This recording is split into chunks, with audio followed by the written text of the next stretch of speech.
rich man's war, but a poor man's fight. That was a complaint often heard during the Civil War. But how accurate was it? We'll talk about who fought the Civil War when we return on Civil War Talk Radio.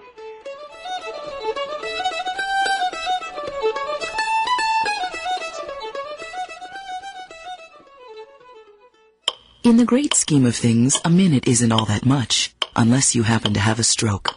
All of a sudden, those minutes count. Minutes that could mean losing your ability to talk, move, or walk. Which is why, if you can get help in time, your stroke can be treated. The warning signs of a stroke include sudden numbness or weakness of the face. If you experience this, call 911 immediately. Visit strokeassociation.org or call 1-888-4STROKE today. A public service announcement from the American Stroke Association and the Ad Council.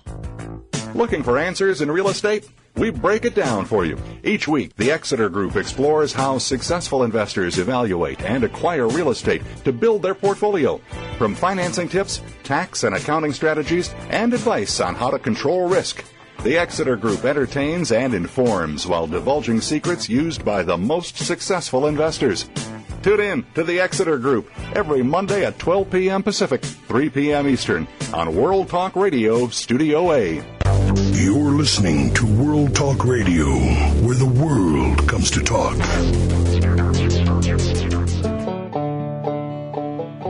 Welcome back to Civil War Talk Radio. I'm Jerry Prokopowicz. We're talking today with Vicki Bynum, author of The Free State of Jones, Mississippi's Longest Civil War, discussing the rebels against the rebellion in that state in the 1860s, and it is indeed Mississippi's longest civil war in the sense that it runs as a conflict over loyalty, the lost cause, racial identity, and many other issues well into the mid-20th century. Another issue that has run for a long time that has gotten much more attention in the last 10 years in Civil War scholarship is looking at the home front. The lost cause myth for many years presented us with an idea of the solid South. All white Southerners were united on behalf of the Confederacy. And to some extent, an impression that most Northerners were united behind Abraham Lincoln, with an exception of a few Copperheads and some Irish rioters in New York City. With a few minor exceptions, everybody's all for the Union. We know from more recent scholarship that's certainly not the case. And Vicki, I understand your current project research project deals with looking at cracks in the Confederacy from within. Yes, that's right. I'm trying to look at it a little bit more broadly and bring together some of my research in the various states. I'm just going to look at 3 different states. I'm not trying to do an overwhelmingly global look at unionism, but I'm looking at it. I'm comparing it in North Carolina, Mississippi, and Texas, because those are the 3 states that I've done the most work in, and I want to bring it together in one book where people can really look at, and also where I can really explore what are similar and what are different about these different communities of dissent, and that's what I'm calling the book. Communities of dissent. That, if we go back to Drew Faust's work 10 years ago, she was arguing that there were weaknesses in Confederate nationalism. Yes. Mm-hmm. But since then, there's been quite a lot of work suggesting that the home front was actually very strong. You're thinking of Jacqueline Glass Campbell's work on North Carolinian women. Just recently published last month, actually, Victoria Ott's book on Confederate daughters, Confederate adolescent girls, and how fervent they were for the cause. There's a suggestion that the women, in some cases, were more loyal to the Confederacy. Mm-hmm. Yeah, and I think you can find that, and you can definitely argue that. But I don't think it's always the case. I mean, it's again where we're going here is I think we have to look at all of these other factors. The gender factor can take radically different routes depending on the community that it's embedded in. That's what I have found. So it's not a reductionist argument, women are this way or that way. Right. No, I mean, I think that women, by their position in society, have certain interests that do divide them from the men or separate them from the men. But I think those interests are always embedded in the community and interpreted through the community, so that you can't make an essentialist argument at any state, I think, in any way about how women are going to react. Yet you can still, I think, apply gender analyses within those communities as to how they act, and why it takes a particular path that it does. And you're looking specifically at unionist women or communities where women are lean toward unionism. That's right. That's really my own research experience is to be looking at communities where you already do have really strong unionism. For example, I've returned to my research in North Carolina and looking a lot at that Quaker belt, particularly there of Randolph, Moore, and Montgomery County.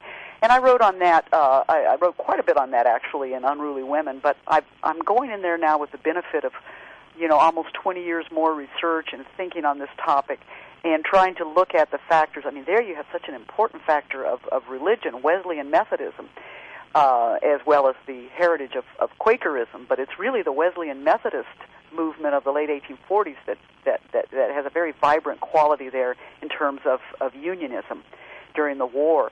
So there, the women that I'm looking at in the North Carolina Piedmont or Quaker Belt are really significantly different than the ones that I've been looking at back in Jones County. There are similarities, but there are also differences there in how they in what part they play in these communities of dissent.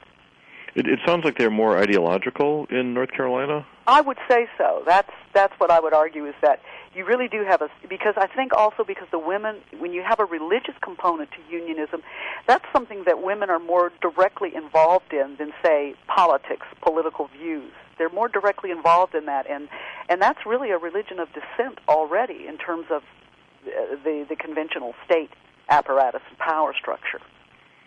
They're already familiar with dissent before the war comes. I recall the Underground Railroad, such as it was in North Carolina, is also based in that area through the Quaker communities. So you have a heritage. Right. Oh, yeah, very much so. So that would have a tremendous impact, too. So we have, I'm just thinking of the different approaches people have taken to this. I wonder if looking at individual communities,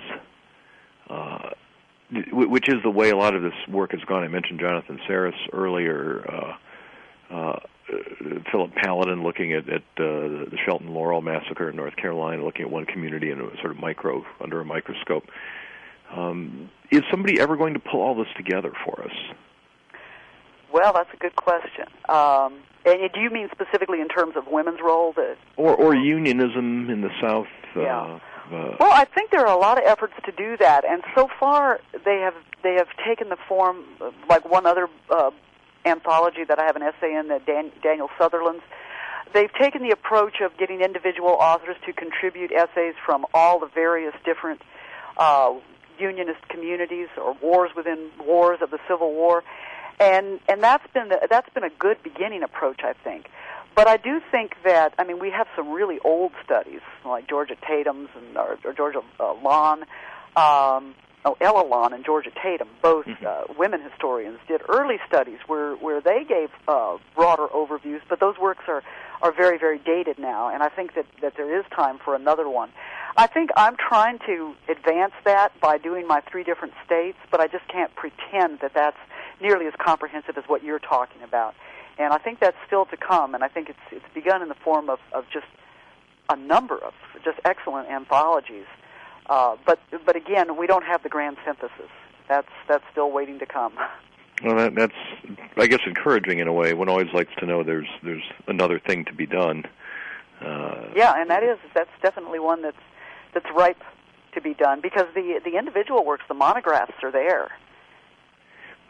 Well, they are, and I guess coming back to the book, A Struggle for a Vast Future, that Aaron Chiandine edited, in which he wrote about the home front as an essay. I wrote about the soldiers' experience.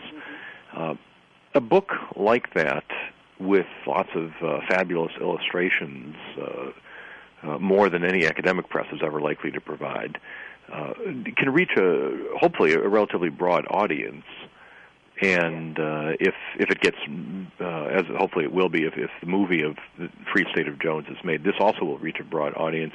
What I'm getting at here is related to my own public history background, is how we can get this story out outside of academia. Well, that's been my goal all along, even though my book, Free State of Jones, is still very much an academic book, yet when I wrote it, I was never forgetting. I mean, I was always had it in mind. I want this to be read more broadly than the classroom or the graduate seminar or among, scholars themselves. And it has been extremely widely read in Mississippi. But I think that we still need to, it still needs to be written in a way that's more accessible than that. And the movie will certainly start that, and I don't know where it'll go from there, but it's just great. I share your goal of I want to see this kind of history much more accessible to people, much more fun to read, but still scholarly in the sense that there's an important historically sound history here, and yet it's also great reading. And I think that book that you and I both have essays in, Struggle for a Vast Future, does accomplish that. That's one of its great strengths. It is, and readers can find that, listeners can find that at places like Barnes & Noble or Borders. It's out there. It's published by Osprey, and it's definitely worth looking at for the many contributors to that. Yeah. But I want to stress to our listeners also that your book, The Free State of Jones, absolutely does fit into the categories you just described as a very interesting book to read, not falling victim to the academic disease. It's not filled with jargon. It's not dry. It tells a story an irresistible story. Yeah, that's certainly what I tried to do. For example, as I think I say in the introduction, I keep historiographical discussions. I don't discuss other authors and their works, except in the footnotes. And I did that on purpose because I think oftentimes that's what really just makes a book no more fun to read anymore, when you just have to constantly be learning how the author came to this and whose work they're borrowing from. It's very important to let people know that, but when you're telling a really good story, you want to keep that down below in those footnotes. Exactly. That is where it belongs, and this book does that. And with the story that tells us from who settled in Jones County and why, that sets the background, that sets up the conflict within the war itself, and then finally traces it up into the 20th century and the conflict over the racial identity of the descendants. It really is fascinating, and well, I'm glad you I hope it will make as good a movie as it is a book, because it will. Oh, I do too. And Gary Ross told me he was going to include the 1946 miscegenation trial. So he's definitely he's extremely interested in the story of Rachel Knight and the story of all the racial dynamics of it. So I think he's going to tell a pretty sweeping story there. That Universal will be producing a pretty sweeping story, and I'm very glad of that. Well, that would be the way to go. I remember when Glory came out. Thinking that the story of Charlotte Forten was not put in that movie, the abolitionist woman who knew Robert Gould Shaw, the commander of the 54th, and who by there's some circumstantial hints there might have been a romance there, and I thought for sure they would just blow that up in the movie. And it's you wonder how those decisions are made. I mean, why that wasn't done. It seems like such a wonderful opportunity, and you've got so much information on Charlotte Forten that you could really work with it. You could, and if the idea of not exploiting a possible romance in a Hollywood movie struck me as odd that they didn't, but certainly we'll see what happens here with the Free State of Jones. Yes, we certainly will. Hopefully that will get in there. Yeah. Well, I also very much hope you will join us here at East Carolina University in the. Well, I am hoping to do just that. Yeah, I'm very excited about it. So. And if you do, you and I will get to talk a lot more. And listeners, you will get the opportunity to find out more about this fascinating story by reading The Free State of Jones, Mississippi's Longest Civil War by Victoria E. Bynum. Highly recommended. Hope you listen to it. And Vicki, thanks for being on the show today. Thank you so much. I've really enjoyed it. It's been fun to talk about it. And listeners, thank you for listening to Civil War Talk Radio.